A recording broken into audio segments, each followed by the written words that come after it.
So technically I've already made a video somewhat like this in my Team Green versus Team Black video, and why even having teams to begin with is kinda pointless considering how the Targaryen dynasty ends up in the show. I'm well aware that we are a ways away from that outcome considering that House of the Dragon takes place hundreds of years prior, so for now, instead of focusing on the future, we'll focus on the present, or shall I say, the past. Either way, don't forget to like, comment, and subscribe, and let's see who should really rule the Seven Kingdoms. Aegon II and Rhaenyra Targaryen are the faces of House of the Dragon, a brother and sister, but not your typical duo, or a duo at all. Rhaenyra is the firstborn child and daughter of King Viserys and his first wife Aemma Arryn. She was named heir as a way to keep Daemon away from power and for Viserys to right his wrongs after the death of his wife. Aegon Targaryen, now known as Aegon II, is the king's second oldest child, but the king's firstborn son with his second wife Alicent Hightower, who used to be best friends with Queen Rhaenyra. Aegon, being a boy, causes him to be the expected heir through tradition and precedent, despite not being named so by his father Viserys. The two of them have a claim on the Iron Throne, but despite both having crowns, only one of them may sit it. So who is really worthy here? I feel to some people the answer may be pretty obvious and clear to them, but the issue can be kinda complex. I feel like for me personally, there is no one size fits all in the case of the Iron Throne because many people who have sat it are not worthy of it. Like Viserys, who was often cut by the throne, and it's said to be cut by the throne is to be spurned by it. It makes sense why he was spurned by it because he can't make the distinction that trying to be a good man does not translate and make one a good king. But this isn't a video about Vizzy T, and I already have one of those on the channel. Go check it out. I also have videos of Aegon and Rhaenyra respectively, so if you're interested, go check those out too. But on to my point. What makes someone a ruler? Is it gender? Is it law? Is it blood? Is it a dragon, a sword, a crown, or a throne? Maybe it's silver hair and incest. Or maybe it's a father's dying words. To unite the realm against the cold and the dark. It is you. You are the one. For those that support Rhaenyra, that last part seems to be the case. When Rhaenyra was a kid, 14 to 15 years old, she was named the heir apparent as Viserys' only living child. Nobles from across the continent came and swore fealty to the king and his new heir. Though despite the words that came out of their mouth, some were less accepting of this than others. Even as the years went by, and despite the birth of not one but 3 sons, because Daeron is still out there somewhere in the void, Viserys never changed his will. In worlds like this, the king's word is usually law. If he says something, you tend to do it or accept it as fact. But what about when there are laws and traditions that predate the king? Things that were around before they were even born. This is usually the main argument for Aegon being king. Males in Westeros are usually valued more than the females. They're the ones looked to pass on the family name and bloodline. For years, only men have inherited positions of power, but of course there are some exceptions here and there. There have been women named as heirs, and some of them even took power, like Lady Jane in the Vale. She rules it despite being a woman and having male cousins. Maegor the Cruel, the king before Jaehaerys, even named his niece Arya Targaryen as his heir at one point because he had no sons of his own, and even disinherited Jaehaerys, who still ended up becoming king. Jaehaerys in his reign was very strict with his daughters and let it be known where his values lied when it came to succession. His oldest son, Aemon, the father of Princess Rhaenys, was his heir, but after he was killed, Jaehaerys named his second oldest son, Balon, heir over Rhaenys, even though she was the child of his eldest son. In the show, they make it seem like the Council of 101 was between Viserys and Rhaenys over the throne, but in the books, it was actually more so between Viserys and Laenor, the son of Rhaenys. Either way you look at it, the males are the preferred choice, be it in book or show. So this is where Aegon comes in. He is the firstborn son, terrible person or not. So as the king's son, he's expected to be the heir to the throne. That's the way it's been for years. It's why people like Otto are pushing so hard for him. Not just out of greed for power, but because that's the way it's been for years. What of my son? Would you have me raise a man to steal his own sister's birthright? It is Aegon that's being robbed. He's the firstborn son of the king. To deny that he is heir to the throne is to assail the laws of gods and men.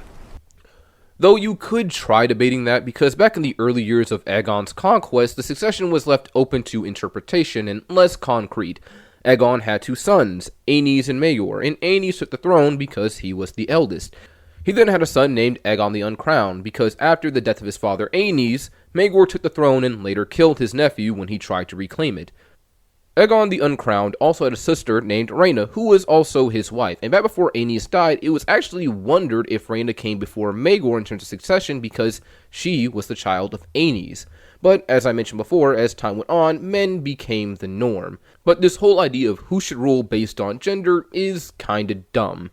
There are plenty of men who are assholes and plenty of women who are assholes. Gender has nothing to do with one's capacity to rule or common sense. So, saying Aegon should rule because he's a boy is kinda dumb. But so is saying Rhaenyra should rule just because the king said so. Now, that's not to say she's not the rightful heir, because she is. The king named her, and as such, his word is law. Unless we're talking about the strong boys, because he can say they're trueborn all he wants, but he's not making them trueborn and legitimate. They are still bastards, he just refuses to confirm or deny the statement, but moving on from that topic. At the moment, from what we've seen of House of the Dragon ignoring the laws and technicalities, based on personality alone, who seems like they'd be the better ruler? The obvious answer is Rhaenyra, but I say that kinda loosely. She's not as bad as Aegon is. Aegon seems to be mentally fragile, sadistic, and abusive. He's a rapist, and to a lot of people, which is kinda baffling to me, his sexual assault of Diana is worse than Rhaenys killing hundreds, if not thousands of people for this badass entrance. And trust me, I'm not excusing Aegon for what he did, but why is that the point of no return, but mass murder is hype as all hell? It makes no sense. Why are we cheering over the fact that these innocent people died? Sure, they may support Aegon, but you have to remember, they don't know shit about him. He's just a random guy with white hair named after the guy that took over Westeros. He has a cool sword and a cool dragon, and that's about it.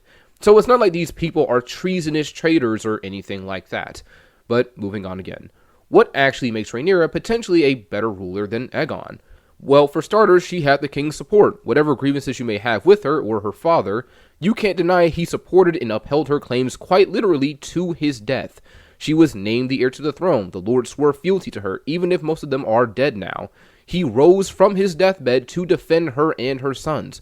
Her claim is backed by her husband Daemon, her uncle, her father's brother. She has the support of Corlys Velaryon, the richest man in Westeros and a great sailor, and, seemingly, Rhaenys, the queen who never was. But despite the support she has, she's still lacking. Rhaenyra has made some pretty bad calls when it comes to politics, for example, having these 3 kids that no one actually believes are Velaryons. But way before that, when she was young and even in her older, more mature years, she has done nothing to foster good relations with anyone outside of her own family. And heck, even within her own family. People love to blame the Greens and the Hightowers for all of Rhaenyra's plight, but more than half the things she has to deal with are her own fault. Rhaenyra as a kid was a spoiled brat with little to no tact. Despite being called the realm's delight, she was a bit sour. She's overconfident and just thinks things will go her way half the time. The men of the realm already had their opportunity to appoint a ruling queen at the Great Council, and they denied it. They denied you, Princess Rhaenys. The queen who never was. But they bent the knee to me and called me heir to the throne. A prime example is how she goes on tour for her husband, how she just disregards these people who travel miles and would literally kill for just 30 seconds of her time. She embarrasses and belittles them, but even if what she says is true, these are the people that will fight and die for her. Protection? The princess has a dragon, you dumb cunt. But dragons only do so much. The belief that things will just go her way also carries into her adulthood. When the walls start closing in on her in King's Landing, she just pulls a Viserys and runs away from her problems. She assumes that being away from court will stifle the rumors. Out of sight, out of mind. But all she does is hand the Hightowers the kingdom on a silver platter. Time to scheme and familiarize themselves with other nobles, and spin their own narrative. Then she and Daemon are surprised that nothing is the same when they come back home. Then after that, Rhaenyra just expects people like Lord Boros to be loyal to her even though she has done nothing to earn it.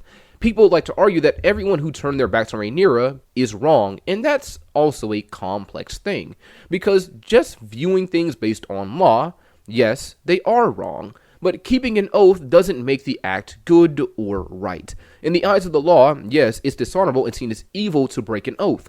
But personally, morally, that's debatable depending on the circumstances. Jaime broke his oath to King Aerys to protect the people. The Baratheons, Tullys, Aarons, and Starks all waged a rebellion on the Targaryens, to whom they had also sworn fealty to. Sure, they're seen as criminals for breaking their oaths, but they broke them for arguably good reasons. The same goes for people like Lord Boros. Is he wrong for breaking his oath? Yes, but as mentioned before, personally, no. He owes Rhaenyra nothing. Remind me of my father's oath. King Aegon at least came with an offer. My swords and banners for a marriage pact. If I do as your mother bids, which one of my daughters will you wed? Boy. He shares no blood with Rhaenyra or her sons. You have Baratheon blood from your grandmother, Rhaenys. Rhaenyra has also isolated herself on Dragonstone for years. She has done nothing that we know of before Aegon took the throne to ensure any kind of loyalty among her vassals. She assumes because my father said so, that she'll be queen and people will follow her, but that won't hold up, especially since Otto said the same thing happened to Aegon. But it is also the most joyous of days. For as his spirit left us, he whispered his final wish that his firstborn son, Aegon, should succeed him. It's a he said, she said now, even though we the audience know what is and isn't true. Rhaenyra may have matured over the years and has learned to value more people outside of herself. She still makes some pretty naive decisions. Regardless, Rhaenyra can't hide behind her old image anymore. And speaking of image, let's talk about Aegon. Is he fit to be king?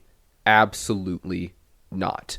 Aegon is traumatized, mentally unstable, abusive, and sadistic. He should be nowhere near the throne. Hell, he never even wanted it. Let me go! I have no wish to rule, no taste for duty, I'm not suited. But despite how badly he wants to be rid of the throne, it just keeps pulling him in. Now, despite not being fit to be king, should he have been king? The answer to that is yes and no. No, because from what we've seen of Aegon, he's a dumpster fire. Yes, because it's easy to look at Aegon and only see who he is and not who he was.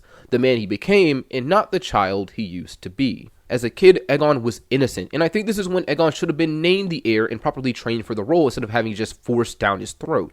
Like it or not, male primogeniture is a huge part of Westeros' culture and tradition. Viserys says he doesn't want to sow division. So you'll strip me of my titles and name Aegon in my stead? I would. But it is mine to hold the realm together, not sow it with further division. But him naming Rhaenyra does just that. Aegon was the smarter, safer, more logical choice. People already expected him to be the heir, and had he been named heir, it's likely there wouldn't have been much protest. Rhaenyra could be upset about it, but I don't think she'd just try to take the throne from Aegon unless she had some outside influence, like how Aegon had the Hightowers. Choosing Aegon would have resulted in a more united realm because Rhaenyra's claim was shaky at best. No one really took it seriously and thought it was just a means to an end. She didn't have any real support outside of her father until she married Laenor, whereas Aegon had support from the very start, from his Hightower family, the lords who expected him to be heir, and even the common folk. That support even continues into his adulthood, even though he never asked for it. The Greens have an excellent PR team, and make Aegon seem every bit of a Targaryen ruler. Aegon Targaryen sits the Iron Throne.